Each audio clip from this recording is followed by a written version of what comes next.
Welcome to the Greater Call podcast, episode 4. And Kyle, fours are good in golf. 18 fours make 72. So I guess that 4 should be a good one. Welcome to the show. How are you? Mark, good to be with you, man. Fours are good in baseball as well, being that I'm a baseball guy and you're a golfer. There's four bases, and you want to get to the fourth one. It counts. Yeah, for the folks who are not listening or watching this on YouTube, do please search and subscribe to the Greater Call. Follow us on social media. The handles there on X and Instagram are at the Greater Call. If you're not watching, go and check it out. You'll see my man Kyle, Pastor Kyle Jackson, wearing his Auburn regalia, given we're in the midst of March Madness. You couldn't resist, could you, Kyle? Couldn't. We're not very good at a lot of things, Mark. So when we're good, we wear. Right. Well, one thing you're good at is teaching. And in episode 4, we've done 1, 2, and 3, and they were all enlightening. I almost feel like we went from Joseph number 1, then we went to David number 2, and then I felt like Paul. I was sitting over from you. For the viewers now, you'll see we're in different rooms doing this via Squadcast. So it's a new look. We're just trying different things. But I was sitting over from you, and we were talking about Paul, and I was like, gosh, this is incredible. And then I was like, we need more than one show to do Paul completely. Well, yeah, in episode 4, Faithful Existence, about Noah, it's, in my opinion, arguably the most well-known story in the Bible, right? The ark and the floods and stuff like that, and the dove, and then everyone was washed away. It's one of those that everyone knows. In fact, there's been a movie made about it, and Russell Crowe was Noah in the movie. I want you, for the listener, for the viewer, to give us kind of the storyline through Noah before we get into the life, the leadership, and the legacy lessons we can learn from him.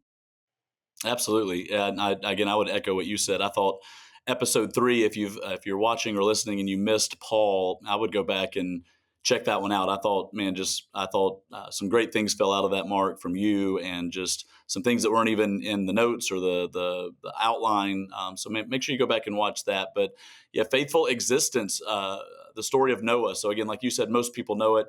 For the sake of summing it up, though, Noah was this central Bible figure that really was a farmer turned into a general contractor. He was Shipbuilder. called by he was called by God to build this ginormous ship.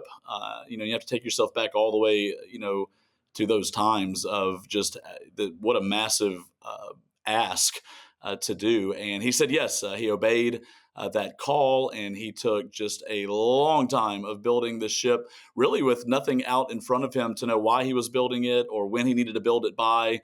He just was faithful every single day to what God had asked him to do. And honestly, it was in a corrupt time of the world. And the reason that God had called him to do that is because he was going to send a flood to wipe out a lot of things and really start over. But he wanted to preserve life. He wanted to preserve some animal species. And he asked Noah to do this. Noah gets made fun of by everybody. I mean, it is the thing that you're doing. You're an entrepreneur. You felt like you're called to do something, you do it, but your friends and your family are making fun of you as you do Yeah, it because it ridicule. seems out of left field. It doesn't make any sense in the natural, what you feel called to do. That's Noah, and he builds the ship. Obviously, the flood comes. He gets 2 animals of every kind. He gets a small group of people in his family onto the ship, and that's how we preserved mankind. That's how we preserved animal species. And it's become one of the most powerful stories in the Bible because that was the restart to what God wanted to do. And then obviously the rainbow is a big piece of that story that Mhm. people know about and love. And I think it's unbelievable that still happens today after crazy storms. Just that rainbow comes in any city, in any state, at any time while you're driving or looking out your window. It's just, it was a reminder to Noah that he would never do this again. And I still think it's a reminder to us today that even in storms in our life, he is present. I want to, we call this faithful existence because that's basically what it was. I mean, building this ark, Bible scholars talk that it took anywhere from 100 to 120 years. Now, Yeah, gosh, nowadays, it's essentially your lifetime. right. And we could have called this thing, look, eyes forward or focused or ignore the haters, because here in my research Bible, it says the story of Noah's life involves not one, but 2 great tragic floods. The Mm. world in Noah's day was flooded with evil, and then because of that, God responded and flooded the world as it was known then to rid the world of evil, and he saved Noah. So let's dive in. Um, you talk about the man. He was a farmer who was tasked by God to become a shipbuilder. And as I look at him, if you look at just human leadership qualities that are tantamount to success, he followed God's law. He followed the directions how to build this ark. He followed the stuff to the nth degree. I mean, it's sort of like he never ever wavered from God's call, and that to me is admirable. I couldn't begin to fathom it, especially in a situation where you're building this massive ark by yourself, no helpers, out of cedar wood in the middle of a drought in the desert. I mean, I can only imagine what's happening with the folks around him because the world was a pretty ugly place right now. So he must have got noise all the time, but this guy was just resolute and followed directions. It's like he had this almost connection to Yeah. God.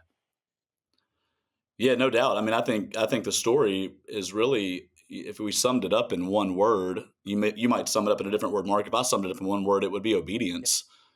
He felt like God asked him to do something, and he was obedient to it, to the details, to doing it without an answer of why or when. He was obedient to it.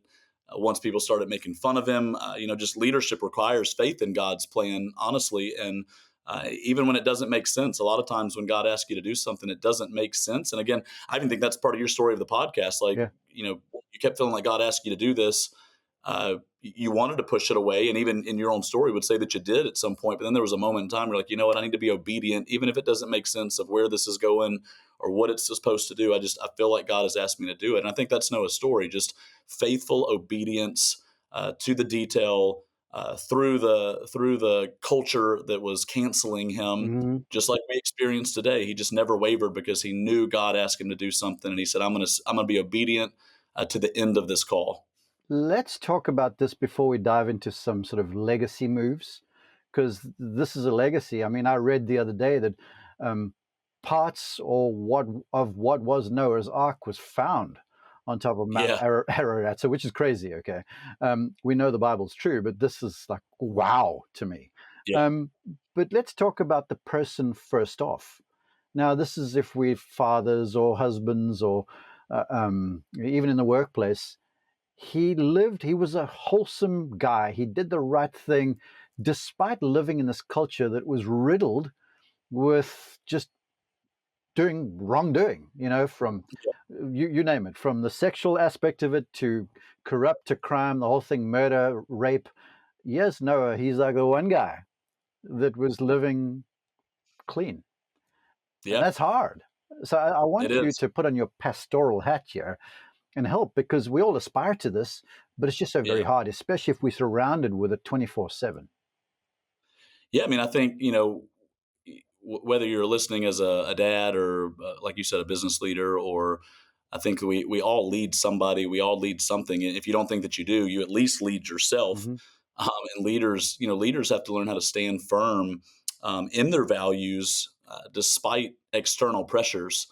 And I always, when I sit with people and they ask, yeah, like I think everybody agrees with that, Mark. I think that you would say in any given moment that you want to live through your values if pressure was put on you. I think that I would say that I want to live through values. For us, that's God's values. For others listening, that might be something else passed down from, three generations before you, values of your family and who you are, what your last name stands for, who you want to be known Hmm. as.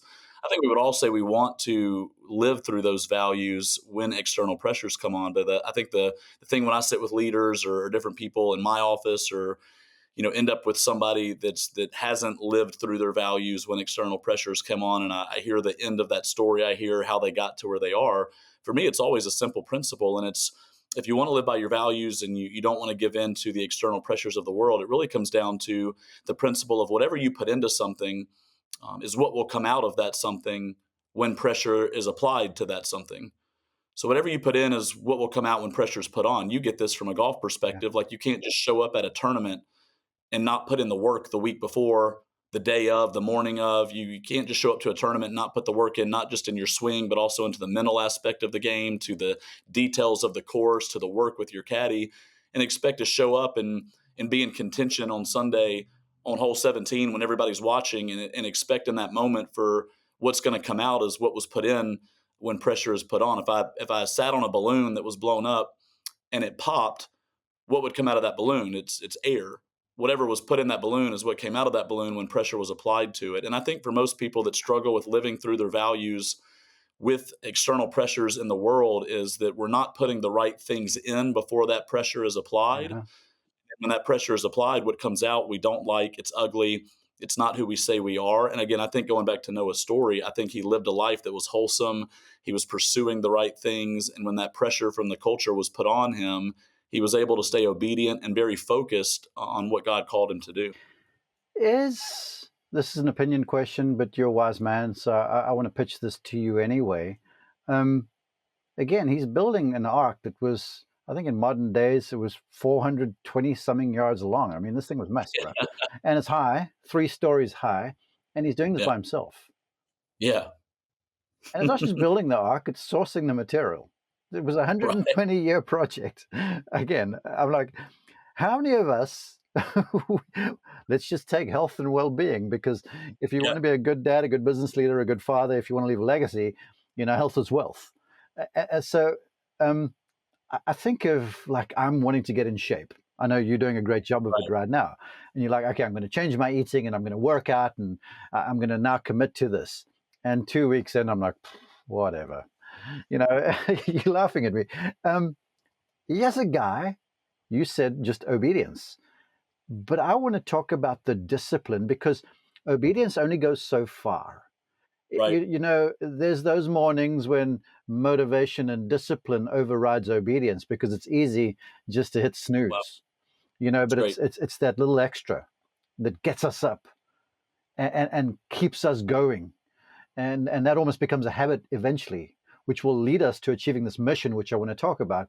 But let's Yeah. talk about that. Let's talk about that, please, because it's a 24/7 endeavor. It's a 7 days. It's a 365 endeavor, and you got to be just up for it, even on those days when it doesn't really feel like you want to do it. You with me? Absolutely. Oh man, I think I think we live in a generation right now where there's a lot of people that want what other people have, but they're not willing to do what other people do. Yeah. Hmm. And we think that we should be where somebody else is, and we have no idea the story of what they do on a regular basis that got them to where they are. I've always said John Maxwell, the great leadership uh, guy of our generation, maybe that's wrote so many great leadership books. He says, small disciplines repeated with consistency every day lead to great achievements slowly over time. And I think we live in a culture that we like the Hail Mary in football. I don't know what you would call that in golf. We like the hole in one. Yeah. Like we like the Hail Mary, but I was looking at stats the other day. I think it's 7% of Hail Mary type throws of 50 yards or more in a game are actually caught in a game. 7%. And I think that we think that when we are asked to do something big, Noah, that, if he would have taken that approach instead of taking the every day, I'm going to get up, every day I'm going to accomplish something, every day I'm going to do something well, even if it's small, those small consistencies over a period of time is what gets you to those great achievements. And it's really creating more first down markers Yeah. in your life than it is throwing Hail Mary passes. Like, we see the few things in our life where somebody threw a Hail Mary and it worked, but that is not the story for most people. I think your story, my story, and most of the people we know that are successful because they are disciplined and they felt called to something. There was conviction there. They obeyed that conviction, and then they have just put disciplines in their life to do things well, little at a time. And those little things over time compound just like an investment account would. They compound over time into something way greater than we could have even imagined. But small disciplines over a long period of time help you achieve something great. I want to build on that, Kyle, because you got me thinking of this beautiful image where you talk about first downs in American football for our international viewers and listeners, where essentially you've got to just gain 10 yards and you get 4 tries. If you Right. do it in three, well, even if you gain 10 yards, you keep the ball, you keep the drive alive. Um, and if you basically do 3 yards a play, you're gaining a first down. And maybe you have that 5 yard day and then you have a 1 yard day. But I guess it's just always the moving forward, because I have to have thought, unless I miss something in the story and correct me, God didn't sort of say to Noah, "Look, bro, the storm's arriving on X date. You're going to have the Yeah, thing done by then." It's yeah. like God almost waited for Noah to complete the mission. Then there was a span of time where now Noah's got to collect all the animals, and God waited for him then. Then he's got to get the family on board with this whole thing. So then he had to convince his family that he wasn't crazy. Exactly. Okay, so we'll get to the family in a minute too. But you see what I'm saying? I have to think that some days it was a 6 yard day, and some days it was a 1 yard day. Yes. Do you feel like this There is the might even case? been a few days, Mark. There might have been a few days where he lost some yards. Yeah. Uh huh. Like the material didn't come in, the material didn't fit, and nothing got accomplished, but he still got up. Yeah. He still attempted. He still put a foot forward. And some of those things are out of our control. Again, I think that's what you and I would say if we sat with somebody and told them about how you got to where you are today, and where I got to where I am today. And I don't think either one of us feel like we've achieved anything, but I think we would talk about how the more we kept getting up and doing our part, the more doors God has opened. And if we're just sitting around wanting to throw a Hail Mary, waiting for God to tell us the exact date, waiting for God to paint the picture, waiting for God to make it easy, that's just not been most of the people's story we know. It's been us getting up and doing what God's asked us to do a little at a time, failing some, succeeding some, bringing other people around us who believe in what we're doing, and also serving other people in what they're doing. And through that, God has opened up doors and made things that we're supposed to do more clearly. So it's not a Hail Mary. It's a hand the ball off and get 3 yards up the middle kind of race. I'm laughing because as you're talking about, a little step forward, a little step back. Have you ever watched a chameleon walk? How they sort of go for real. Me throughout my career, I guess that was me. It's like, yeah. And eventually I get there, and then there's another step, and my eyes all over the show. Maybe now that I'm 54 years young and a little wiser, I'm going forward a bit better than my chameleon days when I was younger. All right, to that. Okay, take a breath. We've talked about vision and mission. In fact, the previous podcast with Paul, vision Mhm. was a part of it. Now, the vision in these instances, Paul to take the gospel to the Gentile world, Noah to build the ark, the vision came from God, right? Oftentimes with us and the folks listening and watching, the vision comes from God, but it's inspiration from within. But my Yeah. dad's always said to me, and spoken on this very show about my mom, who always reads me Habakkuk 2, whatever it is, was like, write the vision on the tablets, right? And little audio steps ish. Um, you write the vision because it's the dream. And my dad says the vision is your dream. The mission is what you do to make the Yep. dream a reality. Um, I want to say this, and this is speaking to leaders, aspirant leaders, whoever it might be, people who are over in charge of anything. Putting a vision in front of your employees or your family or your team is always a good idea. And then not just saying, hey, we want to win the national championship. We want to improve sales. We want to be a God fearing family who makes it to church every Sunday morning. It's like, how are we going to do this? Right. That is the mission. And we saw Paul accept the mission, like he was all in. Um, I, there's not much said about Noah and the mission of it, but I got to feel like over that amount of time to stick to the mission, there was a definite vision in front that Yeah. drove his actions. Yeah. Are you on board with me here? Oh man, yeah. I think it's divine. I think vision can be defined a lot of different ways. I think I would define vision as direction, Hmm. inspiration, clarity, conviction. And like you said, and again, I've got to work with businesses and churches over the years. A lot of people have a great vision statement, but the vision's on the wall, but it's not being played out down the hall. Yeah. Because there's no mission attached to it. There's no systems attached to how to make the vision actually happen. And I think that's where, again, I actually do think I think Noah had a vision of he had to build this ark, but I think God gave him a mission, which was the specifics to what he was supposed to build, and the specifics to go get two animals of each kind. So, like, the vision was build the ark. The mission was to this actual like God was so detailed. I want it this size, and it probably needed to be that size because he also said I need two animals of every kind, and for two animals of every kind to get on a ship of that's the size that it needed to be. And just so I think God actually gave him a mission through the Hmm. specifics within the vision. Yeah, well, if I was advising people, I've been over teams before. You're over a team of pastors and serve people at your church. The specifics is it, because if there's specifics, you clear out the wash, Right. and the less chance there is for like debate over topics or situations or whatever. The more clear cut the vision is, and then the mission's defined, the less wiggle room one has. And if Yeah. you look at the way God operated, like the exact measurements were given to the ark, as you reference, the animals, you've got to get one of each, male and female, it actually says, not just two males, right? That would be bad. And it actually says Those in the specific, Bible, because then they will not be able to procreate. And, right. and then you look at other situations, like we'll get to it in a future podcast, where the Ark of the Tabernacle is built by Moses. And I have to admit that even then, you read through the stuff and you read the Bible, and it's kind of like boring, because when they were doing the tabernacle, it's like the same thing, and it's got to be this high and this wide, and this color is got to be used.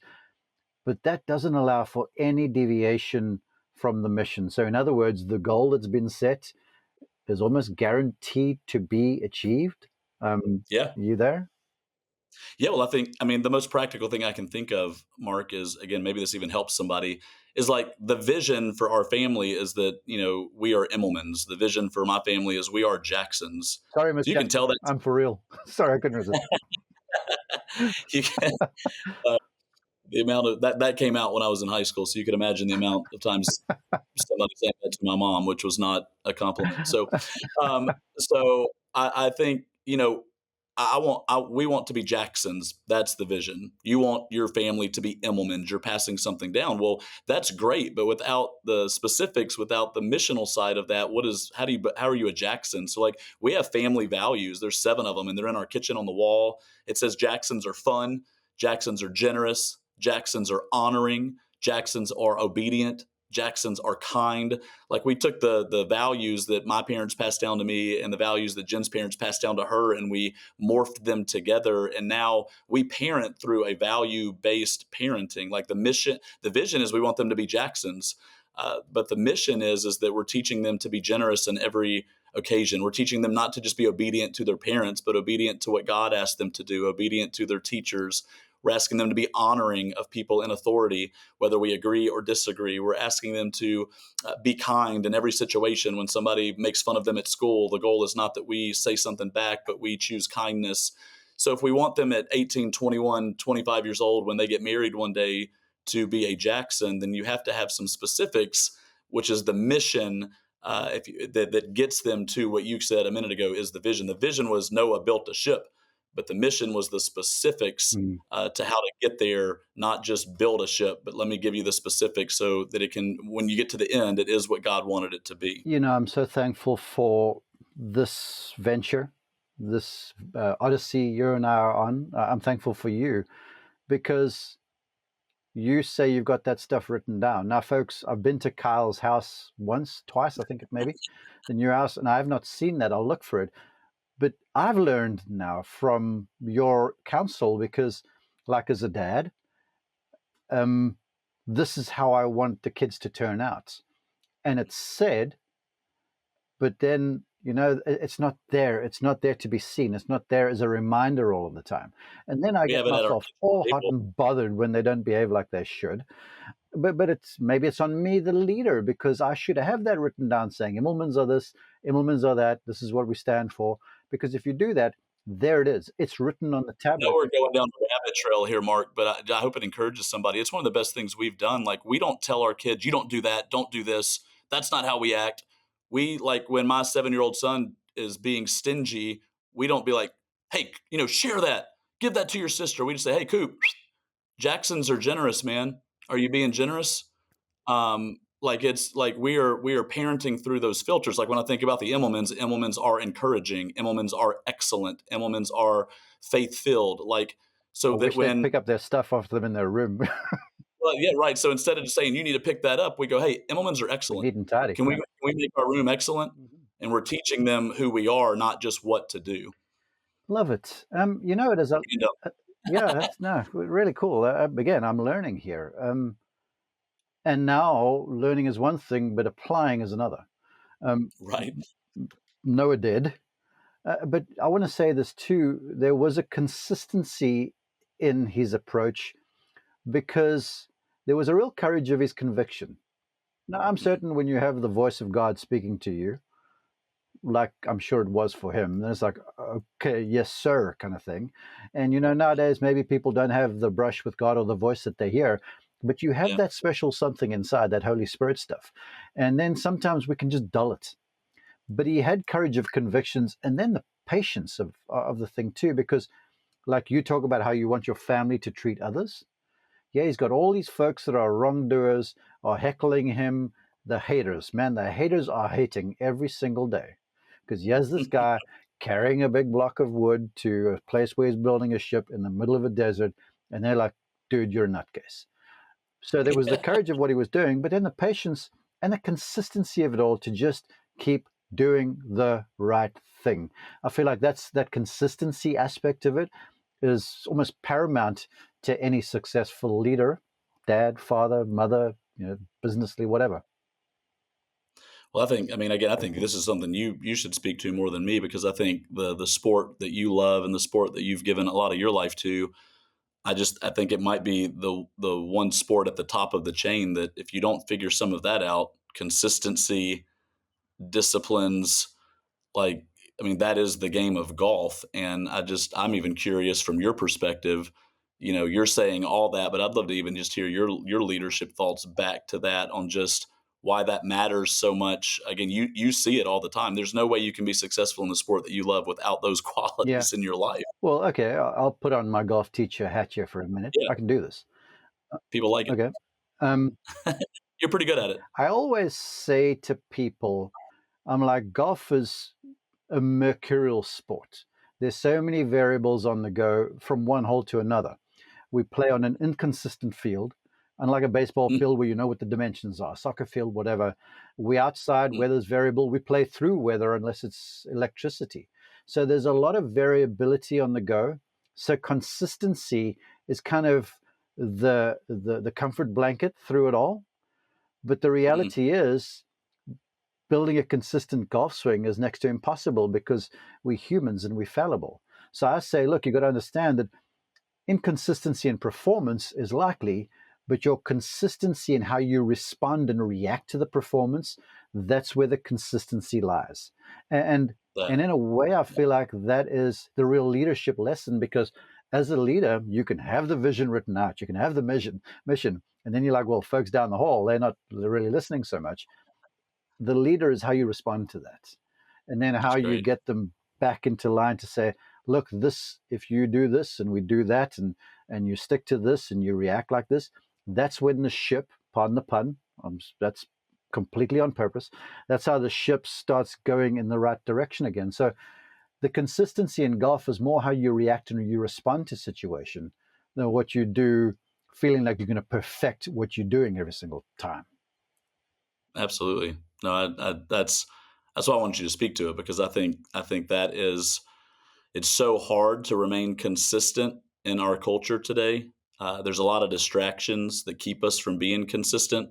Hmm. There's a lot of, again, think about the game of golf. I mean, you could go watch 100 golf reels today and somebody would tell you to do something a little bit different with your Yeah. swing. So how do I stay consistent when there's so many different ways that I could do something? But I do think consistency is a secret sauce in leadership. I think consistency is a secret sauce when God asks you to do something. Again, if you're listening to the podcast and you follow God, I think we think that if we hear Him and we go do one thing, then it's going to all just happen overnight. And there's nothing in my life that I feel like God's ever asked me to do that 24 hours later was exactly where I wanted it to be. The goal is you just continue to remain consistent to what you know God's called you to do. And it's never going to be in your timing that something happens, but timing is everything and God's timing is perfect. So just stay consistent to what He's asked you to do, and you'll look up years down the road and it'll be even better than you thought it could be. Yeah, I feel like it's important for me right now to say, folks, this podcast vision is to help someone somewhere to live a more full life, a complete life, a life filled with joy and happiness, success, hopefully, to help people in leadership roles, because Kyle and I both believe that everyone, no matter your station in life, is a leader. You have influence over people or situations somehow. And then a large part of this is legacy, Yeah. and making that difference, so that when you've checked out one day and you've passed on to the heavenly fairways or the heavenly baseball fields for Kyle, a place where Auburn always wins. Um, that can't happen, by the way. Anyway, I digress. I'm now with Noah and the family on a wooden ship. It says in the Bible that the rains came down, the floods came up from under the ground, the waters rose for, I think it was 40 days straight. Yeah. Yeah, 40 days, to a point where the level of the water was over 20 feet above the highest peak of the mountain. So there's water everywhere, and there's this one lone ship. Now, it's not a Carnival cruise, it's a wooden ship with 3 stories of animals. And animals don't stop doing animal things just because they're on a boat. It's hardly like you're with like a bunch of people full of decorum behaving themselves. So it's hot and sweaty inside there because it's humid. It's stinky as all heck, I'm sure. And then you got your family with you, who you had to convince that you're not crazy and you're going to come with me. Now they probably the Noah family. He had 3 sons and his wife, and their sons' partners. They're probably like, well, good thing we listened to this guy because he spared us our lives. So maybe they're partly believing. But now they're in that ship for, it was over a year. Yeah. I need to look at my Bible. Correct me if I'm wrong here, Kyle. But they're in there for all this time, and it's not the most comfy living conditions Yeah. ever. And then the rain stopped. Now the waters have to recede, right? And Noah goes to the little window and he sets a raven off there, and it comes back. Yeah.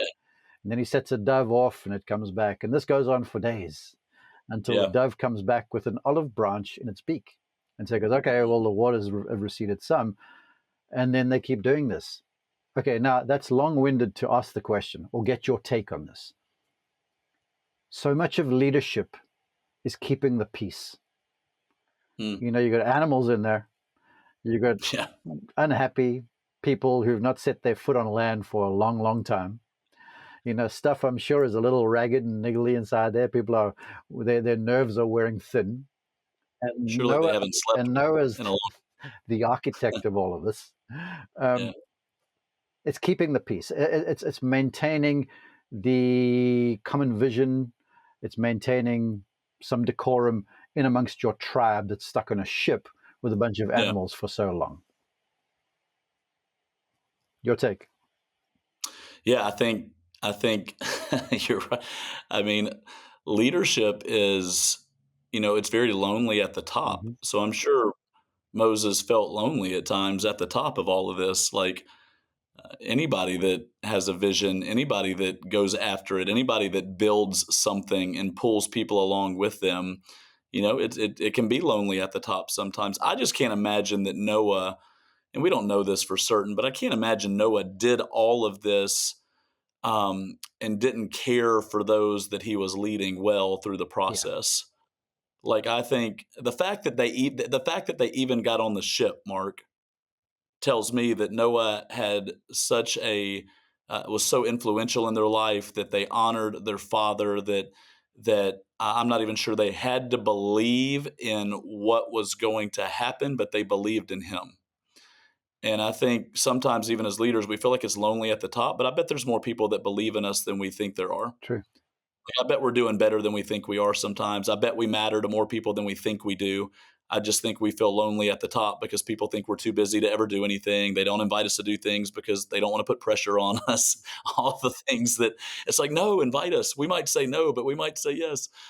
So I think Noah, I think the thought is to think that his family got on that boat and they still think he's crazy. I think it might be the opposite. I think they trusted Noah more than they trusted the vision. Okay. But and that's there's a phrase that says people will trust the leader before they trust the vision. Okay. And they trusted Noah because of how he lived his life previous to building the ship. What he put in is what came out. What he put into those kids is what came out when pressure was put on. Hmm. They did what he asked them to do because of the way he lived his life before they got to this moment. And I think a lot of times as leaders or people that have ideas, we want people to follow us. We want people to believe in us. We want people to trust where we're going. But a lot of that has to do with how you treat people previous to that season of life. A lot of that has to do with, or have you been found trustworthy with the relationships you have previous to this big vision that you have now, which should encourage all of us today that God's going to continue to put things in front of us to accomplish in the years to come. And my encouragement would be to you is if you haven't lived your life where people trust you, where people don't believe the things that you say because there's been integrity issues in the past. Like from this day forward, let's be the type of people that care for the people around us, so that when we have that great idea again, they'll come with us because they believe in us even more than they do the vision. You know what? I really love that. Yeah, trust is earned, Right. and people are real.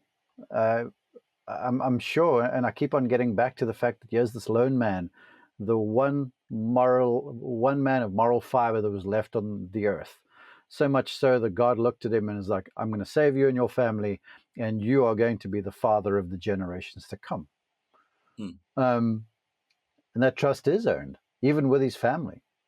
So for dads and moms and such over here, it's more than what we say, right? It's what we do as well. I'm a big one for saying stuff, but my actions speak louder than my words, I'm sure. Like I think his family watching, him not retaliate to those that made fun of him. Yeah. I think his family watching him get up and do something little every day to accomplish this goal. I think his family looking at his obedience and conviction to God. Like, I think that's what built all the trust. I don't think they had to understand where this was going or when the storm might be coming or why are we doing this, getting two animals. This is crazy. I think they believed in the man more than they maybe did the vision. And then I think they were very thankful they believed in the man because the vision came true. And I just think, again, like, here's the question, Mark. Why did God choose Noah? Well, it says in the Bible, and I'm just paraphrasing here, that he was the only righteous man left on the earth. Right. Yeah. Right. And God will always do that. Now, there's no righteous men on earth today. We've all sinned and fallen short of the glory of God. The Bible is so Yeah. clear. I'm a sinner and I'm a pastor. You're a sinner and you are a golf announcer. And the greatest person that we know is still a sinner. And we don't have to live under the weight of that and the guilt of that because of what Jesus did on the cross for us. We don't have to walk around in guilt and shame for our mistakes. But God is looking for people that are clean vessels. There's a great verse in the book of Second Timothy for those of you that read the Bible. For those of you that don't, I think it's a great thought. I think the Bible's full of principles, whether you follow God or not, that work in your Hmm. life. By the way, and there's a verse in Second Timothy that says God will use everything inside of a house. Some things are made of wood and clay, others are made of gold and silver. Some will be used for common purposes, but the latter will be used for special purposes. And I think God's looking for people that are trying to live their life, pursuing living their life, trying to do what the Bible says. As we do that, we become clearer vessels, cleaner vessels. You prayed that prayer before we got onto the podcast today, Hmm. Mark, that you would, God, make me a clean vessel today. Because when you're a clean vessel, God can flow through you in ways that He can't when you're not a clean vessel. What you put in is what will come out when pressure's put on. And He's looking for a vessel that's clean that He can use for special purposes. He will use Christians, He will use people in their brokenness and in their sin, because He will use articles of wood and clay too. But if we want what other people have, we have to be willing to do what other people do that have this type of influence. And a lot of that, again, in the Christian space or how we see things, is because they're doing things the right way, just like Noah was doing things the right way, and God chose him to do something great. And we wonder sometimes, why does God choose them? Why do they have more influence than me? I think we might be surprised on how they live their life, the Yeah. disciplines, the consistencies, the chasing after holiness things that maybe we aren't doing. And God can choose anybody. One of my favorite people in the world, Chris Hodges, says God has favorites. Hmm. Here's the coolest part of that is you get to choose whether or not you're one of them. That's very cool. Okay. I'm glad you brought that up, because in the previous podcast, and for new listeners, thank you for joining us. Share this with your friends. Go check out the episode on Paul, because the point that Kyle made, and one of the overriding elements to the podcast, the topics, was that leaders, God uses every part of Paul's existence. He was a Roman, he was a Jew, he persecuted Christians, it was the whole thing, yet every part of him was used. You bring up a good point there, because I jotted down some lessons, and that was from my research Bible here. And the one was, we may be faithful, but our sinful nature always lives with us. Because Mm, what happened then, so now they're on land, Noah becomes a farmer mm, again. He's farming everything, including grapes. He makes wine, gets drunk, his sons come in and see him, and this was taboo in the day. So that was a sinful sort of situation. But yet, this is still a guy that saved his family and all the animals to reestablish sort of civilization on the earth, even though he had yep. that sinful nature. Yeah, we're gonna make mistakes, right? I mean, you could sit down and swap stories every week. Every week we make mistakes as a husband. Every week we make mistakes as a parent. Every week we make mistakes as leaders. Every week we make mistakes in our profession. And I just anybody that's listening today, you are not defined by your mistakes. Your best days are ahead of you. The Bible says that God has a hope and a plan for your life. You got to get back up. You got to keep moving. This is not about being perfect. I always say this: God's never looking for perfection. He's looking for heart. He's looking for posture. Yeah, He's not looking for somebody to be perfect. He's looking for somebody that has a heart posture that says that when I do make a mistake, I'm going to learn from it. I'm going to move forward, and I'm going to be an example to others moving forward. And again, I think that's what Noah did. I think he came out of that season. There's probably a lot of pressure on him, and then he let go of that by maybe drinking a little bit too much. But I love that it also says that his sons protected him from yeah. that Two of his sons. because again, right, because he had lived his life in such a way that even in his worst moment, they wanted to protect him Hmm. um, because of who he was majority of the Yeah. time, not all the time. Personally, Noah, the story of Noah to me was always like that. Wow, cool story kind of thing. Yeah, I remember the rainbow. I remember the ark. And I sort of remembered bits of it. It's like that childhood story on the felt board, and the cool stuff. But the more I dove into this, the more I got into the nitty gritty of the story. And instead of just reading the words on the page, I sort of try to put myself in Noah's position. A couple Mm, things occurred to me, and they were real to me. And the first one was that, God doesn't remove the obstacle, but he makes a mm, way through it. Like you think of the Red right, Sea, we're going to get to Moses, right? Eventually. But Moses, yeah, the Israelites are Red Sea in front, Egyptians behind. It's not like, okay, God just goes, sea be gone. He's like, we'll split the sea, walk through that thing. So walk through your deal. And with Noah, it was the same thing. There's all this mayhem going around. And instead of God just going, well, I'm going to pick you up and go and put you in greener pastures over there, he's like, dude, you build a big boat. It's going to take you all of your life. You then sit on that boat for more than a year and something, but then you'll be fine after that. So it's like God is there, and the lifeline that you get is not always moonshine and roses. It takes some of our personal investment as well. yeah, absolutely. Couldn't agree more. Mm. Couldn't agree more. I think even just some final reflections of I think you know I think sometimes where we fight and resist is that God might ask us to do something that we don't feel qualified for. But God doesn't, I mean, all throughout the Bible, God never calls the qualified. He just ends up qualifying the Yeah. called. And Noah wasn't qualified to build an ark. He's a farmer. Like he's not a construction guy. Like he's not I wasn't qualified to be a pastor. Like my life was way off from that in one season of my life. But when God calls you to do something, if you're listening today, stop fighting and resisting the fact that you don't feel qualified enough to do it based on skill, based on how you've lived your life in a previous season, based on your status, based on your financial situation. God's always just looking again for somebody to be obedient. And then when you are, he qualifies you through that because you said yes to the call. The obedience is the thing. And if I was to sort of put a bow on this conversation, that's why this show is existing and why we want it to grow. Eventually, after we've looked at all these heroes of the faith, we'll get to the ultimate in Jesus. But really, the truth is, if you just look at how they live and you just do exactly what they did, you're setting yourself up for it's not. So, to your point, it's not necessarily the qualified who called. It's just if you do the right thing. You might be Right. unqualified, we'll get Jesus and the fishers, the fishermen who became fishers of men. It's such a cool concept, and in a way, Kyle, it sort of it brings hope. That any Well, one come of on, Mark, us. think about who we've talked about already, just in the podcast. Hmm. Joseph, unqualified, Yeah, called. Paul, unqualified, called. Noah, unqualified, called. David, unqualified, shepherd. called. Yeah, mhm. Yeah, every again, where this is about the legends of the faith, and I'd hate to say that we're going to find somebody that was qualified, but as I think through them in my head, most were, the disciples were not qualified for the call. It was always obedience, always. Always obedience. Well, folks, thank you for downloading this one. Thank you for listening. Thank you for your support. Share this with your friends. Go follow us on social. The handles are at The Greater Call on X and on Instagram. If you want to reach out, if you need prayer or advice, Kyle is ready. He's all buckled up and ready to help out. DM us there on Instagram or on social. We'd love to hear from you. And like I say, share this one with your friends, because all we're trying to do is grow a tribe, a tribe of people who believe in what's possible, and we're just following essentially the blueprint from great leaders of our faith that came before us.